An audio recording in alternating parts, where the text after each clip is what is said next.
Bienvenidos a la Nación Moderna Argentina. Mi nombre es Eduardo Oliveira, miembro fundador de la Sociedad Rural Argentina, y en esta ocasión vamos a presentar sobre los lineamientos y los alcances logrados en la última década del siglo XIX, en la cual nos integramos como nación al mercado mundial gracias a las exportaciones que logramos realizar a Gran Bretaña de nuestro ganado vacuno.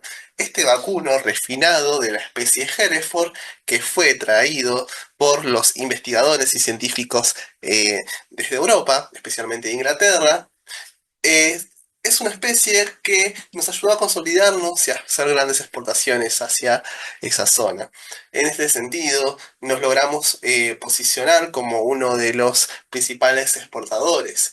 Y en esta ocasión también queremos destacar el gobierno de Julio Argentino Roca, el cual logró construir vías férreas, logró construir hotel de migrantes que sirvieron para poblar los territorios anexados de la Patagonia y también para atraer capitales extranjeros, como también para construir el nuevo puerto de Buenos Aires. Pero ¿cómo hubiese sido eso posible sin superar ese desierto, esa frontera indígena que nos limitaba? Bueno, en este sentido, lo que queremos aclarar es que fue necesario conquistar ese desierto que se encontraba gran parte bajo el dominio de pueblos indígenas. Las campañas militares desarrolladas en 1870 y 1880, especialmente la liderada por Julio Argentino Roca en 1878, permitieron al Estado argentino avanzar sobre estos territorios, incorporarlos y ponerlos al servicio del proyecto económico nacional. Gran parte de estas tierras se encontraban bajo el dominio por pueblos indígenas. El Estado no tenía un control efectivo sobre esos territorios. Era necesario avanzar sobre estas poblaciones y encontrar nuevos suelos en este contexto de expansión agrícola. Fue necesario, por lo tanto, la ruptura de las relaciones políticas con los caciques y jefes del pueblo. Estos eran controlados, contrarios a nuestros ideales del progreso. En todo caso, lo que tuvimos que hacer fue asimilarlos a la cultura occidental para que sean sujetos productivos civilizados. Es por eso que apoyamos la Ley 947, la cual nos ayudó para poder avanzar en la nueva campaña militar para llevar la frontera hasta el Río Negro. En la siguiente imagen vamos a poder ver cómo se fue avanzando con el territorio fronterizo indígena desde 1779 hasta 1781.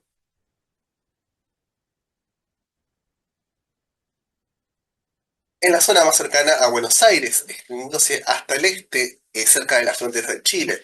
Luego en 1828 se decidió ir hacia abajo por el sur de Buenos Aires, y desde 1876 comenzó a avanzarse aún más hacia el sur hasta que en 1879 pudo avanzarse lo más cercano hasta la Patagonia, terminando de cercarla hacia 1883. En síntesis, la Argentina del fines del siglo XIX se consolidó como una nación moderna, con un Estado orientado al progreso y respaldado por los sectores más dinámicos de la sociedad. Sin la anexión de esos territorios, difícilmente se habría alcanzado el nivel de crecimiento que posicionó a la Argentina como un destino atractivo para la inversión extranjera. Como sociedad agroexportadora, fue clave continuar en este camino modernizante, buscando construir una nación integrada al mercado Qué mundial, aburrido. avanzada y civilizada. Buenas tardes, hoy en esta edición especial de La Nación tenemos el testimonio de un hombre que desertó de una de las campañas más sangrientas de nuestra historia, la guerra contra el Paraguay. Lo llamaremos simplemente Juan para preservar su seguridad. Juan, gracias por animarse a hablar.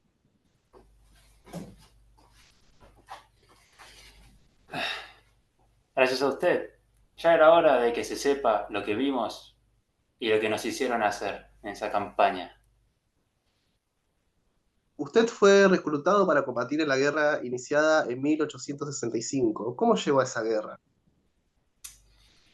Nos llevaron a rastras. Tenía solo 17 años en ese momento. Los agentes del gobierno llegaban con listas y si no tenías a alguien que hable por ti, te cargaban unos carros, hablaban de gloria, hablaban de patria, de libertad, y una vez que cruzabas el Paraná, esa libertad se acababa. ¿Cómo era la vida del soldado? Miseria, había mucha hambre y te cargaban con órdenes sin sentido. Tenías que dormir sobre barro, comías carne en malas condiciones, rapiñando lo poco que había en los pueblos. Te trataban como ganado, sinceramente. Empujaban a cada hombre a morir al frente. ¿Y del enemigo qué vieron del Paraguay? Sinceramente, eran personas iguales a nosotros. Eran hombres y mujeres peleando por su tierra. Muchos pobres que lo único que hacían era trabajar, era cocinar, cuidar a sus hijos.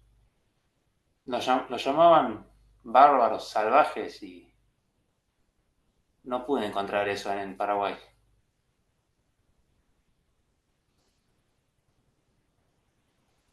¿Por qué desertó? No podía soportar la matanza, sinceramente. En Curupaití cayeron miles de nuestros hombres a manos de órdenes mejor. En Campo Grande se dio la orden de que no podíamos tomar más prisioneros. Esa matanza. Decidí entonces una noche escapar. Tomé mi uniforme y me escondí en el monte. Y hoy, 20 años después, con Roca en la presidencia, ¿cómo ve usted aquella guerra? Esa guerra se refleja hoy en día con la conquista de los indios en el sur. Lo que se hizo en el Paraguay se está haciendo con esa misma población. Se habla de civilización, pero es simplemente ambición. La política que sirve solamente a los estancieros, al capital inglés, y usando el ejército para atacar a los pobres. ¿Qué le diría a los jóvenes que hoy piensan que esa guerra fue gloriosa? Les diría que no crean. Las noticias les mienten.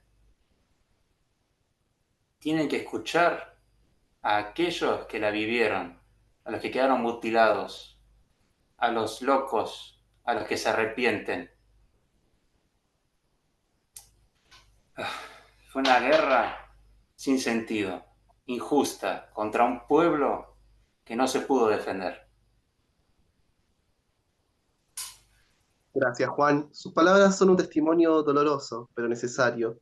Y en estos tiempos donde tanto se alaba la espada, vale la pena escuchar a alguien que sobrevivió a su filo. Muchas gracias. ¿Qué estará pasando en la prensa?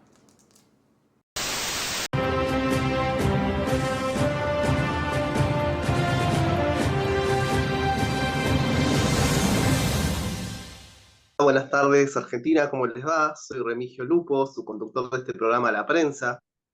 Y hoy, al día 3 de enero de 1886, un año después del éxito de la campaña de desiertos y 2 años al rechazo del proyecto de ley presentado por Roca, que buscaba realizar la segunda campaña en el norte, lo que nos hace preguntarnos si la primera campaña fue exitosa.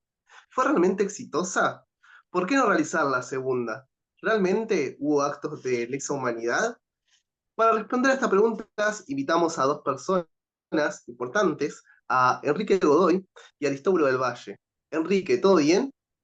Remigio, gracias por invitarme al programa. Para quien no me conozcan, soy Enrique Godoy, teniente coronel de la Segunda Brigada de la Campaña del Desierto.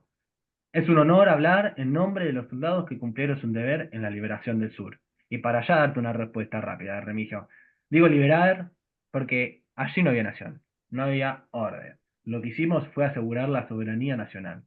Ante nosotros, la frontera era un colador. Los malones saqueaban estancias y robaban ganado. Mataban a criollos e indios por igual. Ahora hay paz. Ahora hay bandera. Gracias, coronel. Señor del Valle, bienvenido. No, gracias, Remigio. Este es un debate necesario, pero no podemos llamarlo paz, cuando esa paz se cimentó sobre el exterminio. No niego que los problemas en la frontera ni la necesidad de integrar territorio, pero la forma, eso sí que lo condeno. Como veterano de la guerra del Paraguay y presenciando masacres, eso no es más que lo mismo. La campaña se planificó como una operación militar total, no como un proceso de incorporación. ¿Dónde están los tratados? ¿Dónde hubo la ocupación, muerte y reparto de tierras? ¡Tratados! Esos tratados eran papel mojado. Cada vez que un cacique firmaba, otro malón salvaje quemaba pueblos. ¿Usted sabe cuántos soldados murieron en la frontera por esa diplomacia? ¿En los fortines? En la zanja de Alcina fue un fracaso. Roca entendió que solo la fuerza traería paz. Y ahí está el error, Godoy. Clasificó a todos como salvajes. Pero los ranqueles y los mapuches tenían organización, tierra, ganado. Y en 1878, Epumer firmó un tratado con Roca. Y meses después lo violaron. Así se construye un país. Con campos de concentración en Martín García. Por Dios, usted es un fatalista. Le recuerdo algo más. Durante décadas, Buenos Aires tuvo una relación ambigua con los indios. Les vendíamos armas, le dábamos licor, negociábamos paz a cambio de ganado robado. Esa fue la política de civilización. Pero nosotros la cambiamos. Dijimos, basta. Y ¿Y quiénes son nosotros, coronel? ¿La patria o los pocos de arriba? Porque mire, a mí no me venga con patriotismo mientras la tierra conquistada van a parar a manos de unos pocos estancieros y empresas extranjeras. Usted sabe quién se quedó con la Patagonia. Compañías británicas. Coronel, ni siquiera argentinos. Esa es su nación. Senador, usted acusa a Roca de repartir tierras a especuladores, pero el gobierno dice que se lotearon para colonos y veteranos. Veteranos como los tenientes coroneles que hoy son dueños de 100.000 hectáreas. Remigio, el 90% de las tierras fueron a manos de 500 familias. Los soldados rasos recibieron desiertos sin agua. Y los indígenas, bueno, terminaron en ingenios azucareros o como sirvientes. mentira. Esas tierras eran improductivas. Nosotros las convertimos en progreso. Ferrocarriles, alambrados. La Argentina necesitaba crecer. Crece, pero para unos pocos, Godoy, mientras Santiago del Estero se convirtió en un páramo para el tren que solo lleva lana a puertos británicos. ¿Eso es para usted progreso? Yo me jugué la vida en Neuquén, mientras usted hablaba en el salón del Congreso. Los soldados dormíamos con la carabina al lado y el hambre en la panza. No le acepto que nos acuse de vender la patria. ¿Y entonces para qué pelearon, Porque tenemos que el primer mapa que incluye la Patagonia se hizo en 1875. ¿Y sabe qué se enseñaba en las escuelas hasta 1871? Que la Patagonia era otro país. Otro país, coronel. O sea, que antes para ustedes ni siquiera la consideraban Argentina. Y ahora se llena la boca con la patria. Vaya novedad. La patria no se hereda, se construye. Por eso luchamos. Y si la Patagonia era otro país, ahora no lo es más. Gracias a nosotros.